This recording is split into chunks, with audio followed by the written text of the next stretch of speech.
Hello, everyone. Today, let us uncover a profound and touching truth in Buddhism.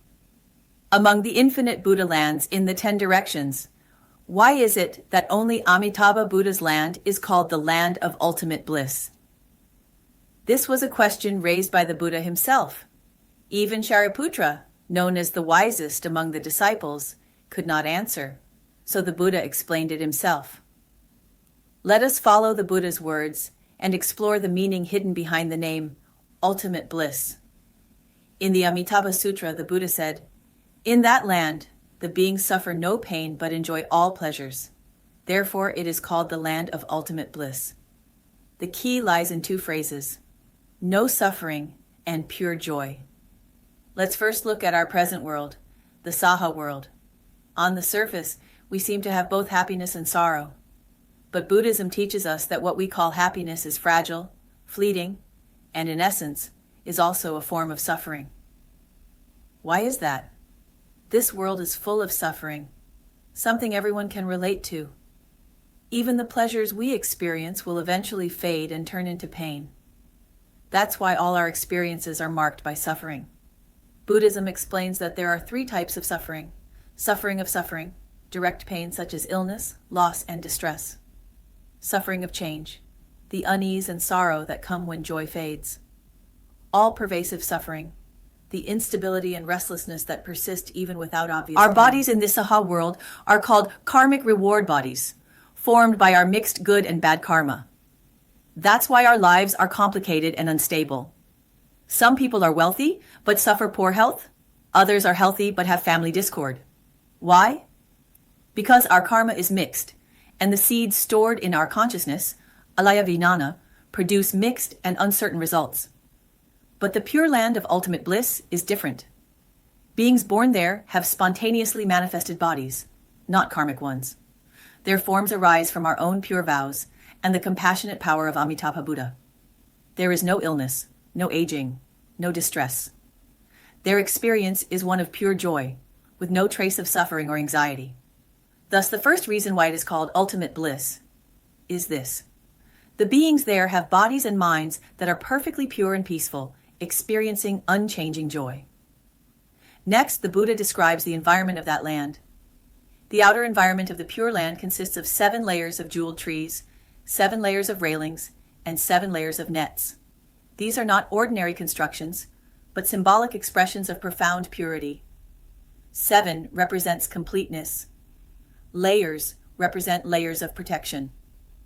The trees represent life and wisdom. The nets symbolize interconnected wisdom. The railings suggest clear boundaries and order. Moreover, these structures are composed of gold, silver, crystal, and lapis lazuli, radiant, flawless, and pure. This reveals that the environment of that land is unimaginably sublime, pristine, and stable, an ideal place for spiritual cultivation and the development of one's true nature.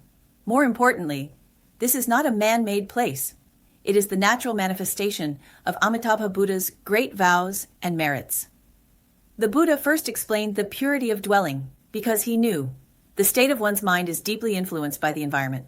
When you live in a place of light, beauty, and tranquility, your mind naturally becomes gentle and peaceful. So the second reason why it is called ultimate bliss is this: the environment is immaculate and beyond this world, untouched by even a speck of dust and aligned with every wish. Now let us look at the most profound reason. There is no duality in the Pure Land. Our world, the Saha world, is one of duality. Where there is happiness, there is also suffering. Where there is gain, there is loss. Where there is birth, there is death. Everything exists in opposition. When you gain something, you fear losing it. When you lose something, pain follows. You strive, you worry, you succeed, you tremble, then you fall.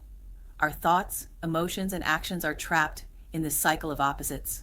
But the Pure Land is not like that. It is a manifestation of the Buddha's Dharma body awareness, a state of ultimate truth.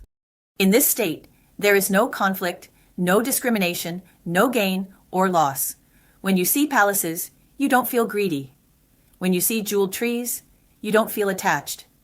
Beauty does not provoke desire, but instead brings calm, dignity, and awareness. This is a completely different way of existing. In the Pure Land, your mind is no longer shaken by pleasure or pain.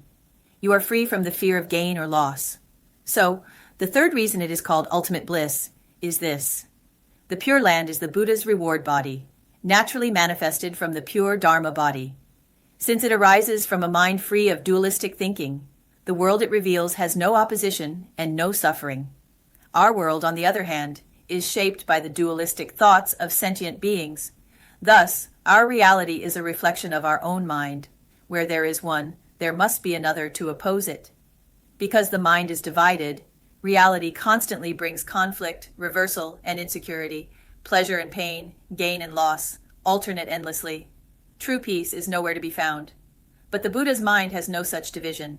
With non-dual wisdom and boundless vows, he manifests the Pure Land, a land of only joy and no suffering, a realm beyond all duality, perfect and serene. In summary, why is Amitabha Buddha's land called ultimate bliss? The beings there have pure bodies and minds, free from all pain and filled with lasting joy. The environment there is adorned with radiant beauty, created by the Buddha's vow, not by our own karma. The nature of the land transcends all duality and conflict. It is a manifestation of non-dual wisdom, where no suffering can arise. This is not a fantasy, nor is it symbolic. It is a truly existing Buddha land, personally described by Shakyamuni Buddha. And we, if we are willing to recite Amitabha's name with faith and aspiration, can reserve our place in this realm of awakening. Let us end by gently reciting together, Namo Amitabha Buddha. May we all have the causes and conditions to be born in that pure realm of peace and joy, the true home of all awakened ones.